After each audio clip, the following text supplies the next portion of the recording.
Bon, pour ceux qui ne me connaissent pas, j'étais au Canada, là je rentre en France et du coup je vais voyager avec Air Transat et j'ai pris le grade là pour voyager l'option business, je crois, club, l'option club, pardon. Du coup, première étape, c'est que plutôt que de passer par la ligne là où tout le monde s'enregistre d'un point de vue écono, pour la classe économie, tout le monde s'enregistre là, j'ai eu le droit à un enregistrement prioritaire. Du coup, il y avait deux personnes qui étaient là juste pour nous, pour ceux qui ont pris l'option club. Donc ça, c'était cool d'être enregistré directement. Ils m'ont tout fait, j'ai rien eu à faire à la borne. Donc ça, premier avantage des âges, c'est que t'es pas avec tout le monde, c'est beaucoup plus rapide. Et j'ai été enregistré très rapidement. La preuve, j'ai pas du tout fait la queue, elle m'a pris en charge directement la personne. Le premier avantage de voyager en club, c'est un enregistrement super rapide. Donc ensuite, direction le départ, passer la douane, de l'autre côté, avant l'embarquement qui a lieu dans 2 heures. Du coup, je disais, j'ai passé l'enregistrement, c'est passé super vite. Donc ça, c'était cool. Là, je devrais embarquer bientôt. Je suis dans le groupe 2, donc je devrais embarquer un peu plus tôt que les autres. L'embarquement est dans 10 minutes normalement, donc je vais voir dans quel groupe je vais passer. Du coup, je vous disais, ouais, l'embarquement était rapide parce que du coup, je suis passé dans l'embarquement club. Contrairement à tous les autres, c'était vraiment sympa. C'était vraiment cool, du coup, j'ai pas attendu, je suis parti direct. Et pour ceux qui avaient raté, du coup, j'étais au Canada, là je rentre en France. Ça faisait 3 semaines que j'étais parti. Du coup, là, retour en France, j'ai été upgrade, je vous expliquerai comment, si vous voulez, de comment j'ai été upgrade. J'ai payé un. Et j'ai pas payé une fortune puisque j'ai pas un salaire de prof. Du coup, on va tester le côté club et on va voir ce que ça va donner. Je vais filmer ça dans 10 minutes quand on embarque, s'il n'y a pas de retard. Vous voulez mon boarding pass?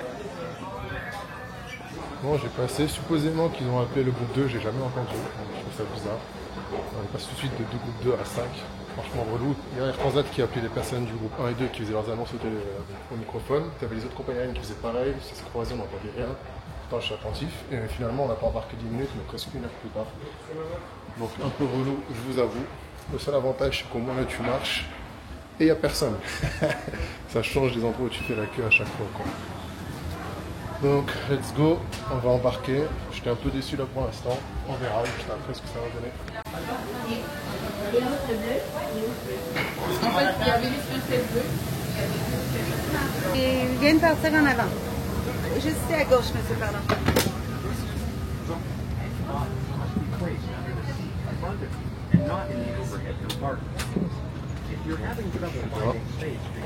Voici ce qui m'attend. On a déjà ça là.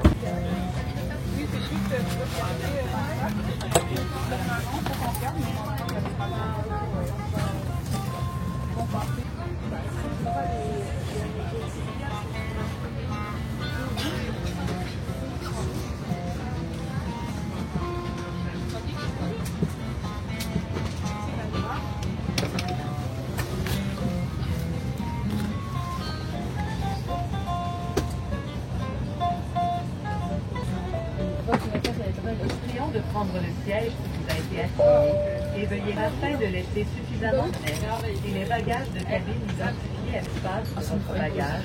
Veuillez aviser Small personal items and cabin baggage identified with the yellow cabin tag. Siège devant vous, les manteaux du siège devant vous et non dans les compartiments supérieurs. Si vous avez besoin d'assistance, veuillez aviser un membre de l'équipage. Merci et bon vol. Du coup, on avait également une bouteille d'eau à notre disposition individuellement, donc moi et la personne à côté. On m'a aussi proposé à boire, donc je bois pas d'alcool, j'ai pris un jus d'orange. Il y avait différents choix de boissons, donc moi j'ai pris un petit jus d'orange. Les 3/4 des personnes à côté ont pris un peu d'alcool à boire, donc c'était aussi compris dans la formule Créateur Club. Et ça, c'était avant qu'on décolle. Donc avant même de décoller, l'hôtesse de l'air vient, et une hôtesse de l'air qui nous est vraiment pas dédiée, mais qui s'occupe que de nous. On est une douzaine, je crois. On était 11 exactement. Et donc c'était vraiment appréciable d'avoir un truc à boire avant même de décoller. Du coup, j'ai voulu tester le menu multimédia, l'interface multimédia de Air Transat. Il y a plein de films, un peu comme dans la plupart des compagnies aériennes qui font des longs trajets, des longs vols. Pas mal de choix de films, blockbusters, des films qui sont récemment sortis. On pouvait les regarder en plus en VO, VOST. Ça, j'ai vraiment apprécié d'avoir cette possibilité-là. Rapidement, j'ai regardé le menu bistrot. Il y avait des choses à acheter à l'unité. J'ai rien commandé parce que j'avais déjà suffisamment de choses incluses dans l'option club que j'ai pris, que j'ai payé en plus. Je suis ensuite allé voir les playlists et franchement elles sont pas mal. J'avais écouté celle de hip-hop rap et franchement c'est des sons récents d'actualité qui sont bien, qui collent au genre de la playlist. Il n'y a pas eu de fausses notes. Donc non, interface cool avec plusieurs choix de multimédia, un peu comme dans tous les longs trajets. Du VOST, des films récents. Donc là franchement c'était cool, ça m'a permis. J'ai fini par mettre un film je pense entre le moment où je dormais et je mangeais et rien à dire de ce côté-là, c'était cool. C'est bizarre. Du coup, ça n'a pas fini malheureusement, mais c'est Cosébert qui est venu me voir et qui m'a proposé plusieurs alternatives. Il fallait faire une précommande quelques jours avant. Bref, je n'ai pas pu vous montrer ma petite boire. On m'a demandé ce que je voulais manger, ce que je voulais boire également. Moi, je ne bois pas d'alcool, donc forcément le vin, j'ai pas pris. Ensuite, il y avait un coco vin que j'ai pas pris non plus pour la même raison. Moi, j'ai appelé un la morue, on a pu commander 70 heures à l'avance.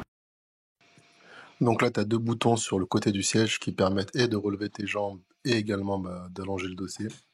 Donc là, tu peux relever tes jambes, c'est pas non plus de quoi te permettre d'être allongé totalement comme dans un lit, mais ça permet de surélever les jambes, ça c'est cool. Et juste après, ensuite, tu as le bouton pour reculer le siège.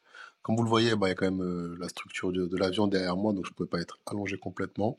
Mais vous voyez, ça descend quand même pas mal, il y a moyen de s'allonger un minimum, en plus de relever les jambes, donc c'était un combo assez cool. On a également l'espèce de entoure-tête, là, l'espèce de, je sais pas comment t'appelles ça, un cale-cou, j'en sais rien. Et ça te permet d'avoir la tête bien calée et de bien dormir, ça j'avais vraiment apprécié. En plus, c'est confortable, large et modulable. Et donc, ouais, c'était pas non plus de la business où t'es complètement allongé, bien que j'ai jamais essayé business. Peut-être quoi allonger tes jambes, j'ai posé mon téléphone en face de moi, parce que je voulais regarder un contenu qui n'était pas présent sur l'interface avant de regarder le film. Et puis moi qui ai des gros problèmes de dos, j'ai vraiment apprécié le fait de pouvoir un peu m'allonger et pas rester complètement assis à 90 degrés. Le seul petit hic, c'est l'espacement entre les jambes et le siège. Ouais, c'est un peu plus large qu'en écho, mais c'était pas non plus. Je peux vous offrir quelque chose à boire? Bien sûr, je sais pas. Ah ouais, il y a des gens comme ça. Ouais, ça va pas être facile tout le temps. Non, moi c'est juste ça. On est cool quand même, on a quand même qui sont cool. Non, non, ça je dis, il y a toujours des super personnes. Des gens qui nous amènent des cadeaux. Comme ça, les gens sont super. Ouais, ça va. Ça aide aussi quoi. Ouais. Non, ça je vais apporter. Ce changement-là. Merci.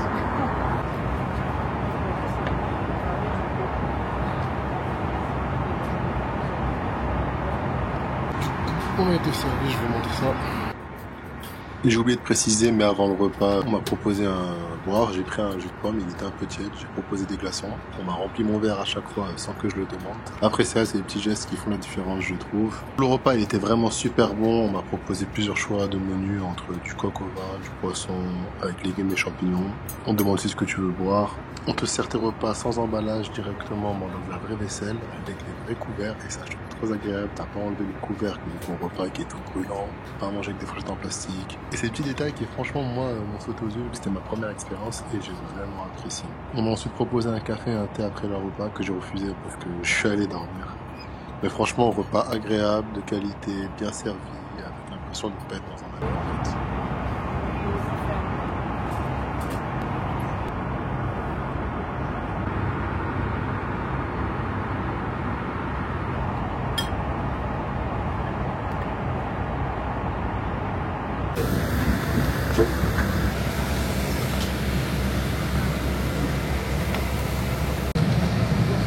Bon, finalement, l'avantage du club déjà c'est qu'on est sorti en premier. En plus de ça, on était que 5-6 on était quoi 2, 4, 6, on était 12 dans le côté club. Donc ça c'était cool parce qu'on était servi tout seul. On avait notre petite zone. T'as les toilettes que pour 6 aussi, ça c'est super agréable. Genre. Du coup là je suis sorti en premier, les bagages sont pas arrivés. On va voir si les bagages quand tu es en club passent en premier ou pas, ou si c'est comme les autres et qu'ils sont tous mélangés. Donc je vous dis ça tout de suite, j'attends là. Ils sont pas encore sortis, je vous montre. Pour l'instant rien n'est sorti, donc j'attends tranquillement que ça arrive. En espérant que je puisse avoir mes bagages dans pas trop longtemps. Et le truc relou, c'est que du coup on a pris un bus. Je déteste prendre ça. J'en avais déjà parlé dans ma vidéo à l'aller, là où on a dû prendre un bus pour aller jusqu'à l'avion. C'est un truc qui me saoule, mais bon en vrai, ça a été rapide, voilà, on était dans les premiers, donc c'est cool. Là j'attends mes valises et je vous dis ça tout de suite. Bon, verdict, j'ai bien eu ma valise au bout de quelques minutes à peine. Elle était dans les premières à sortir, donc ça c'est cool. La valise est récupérée. Et là, direction la sortie. Donc ça c'est vraiment cool. Et c'est un gros avantage, surtout que j'avais un transport à prendre après. Et du coup là, je vais vite fait prendre mon transport et ensuite je ferai une petite conclusion sur le voyage, ce que j'ai pensé du vol. En tout cas, tout est récupéré et tout est bon. Du coup, me voilà en France, je fais la petite vidéo pour conclure. Alors, j'ai payé 265 € pour pouvoir avoir l'option club et être surclassé en club, entre guillemets. Et en fait, c'est un système d'enchères. Tu dois faire une mise, donc tu mets un montant qui peut aller de 0 à presque 450 ou 500 €. Et en fonction du montant que tu veux mettre, il te met sur le baromètre la chance que tu as, la probabilité que tu as que d'avoir ton offre acceptée. Donc forcément, plus tu mets une somme importante, plus tu as des chances d'être surclassé, parce que c'est pas un surclassement obligatoire. Donc j'ai fait une offre à 260 €, avec comme indicateur une bonne chance que d'avoir mon offre d'accepter. Et j'ai reçu un mail 24 heures à l'avance qui m'a confirmé que mon offre avait été acceptée. Et s'il y avait eu des passagers qui avaient fait une meilleure offre que moi, j'aurais sûrement vu mon offre être refusée et j'aurais voyagé en éco. Donc ça s'est ajouté au billet d'avion que tu payes en classique. Tu fais une offre un peu comme aux enchères et ton offre est acceptée ou pas. Je considère que ça vaut vraiment le coup puisque tu as vraiment un confort supplémentaire, surtout sur un vol aussi long que celui-là. Donc j'ai fait Paris-Montréal, quasiment 7 heures de vol. Et pour 260 €, surtout moi qui avais des gros problèmes de dos, j'ai trouvé ça vraiment, vraiment pratique. Et aujourd'hui, avec le recul, je regrette pas du tout, en plus de m'avoir fait une expérience que j'avais jamais vécue auparavant. Donc voilà, n'hésite pas à me contacter si tu as d'autres questions. Merci à toi. Ciao.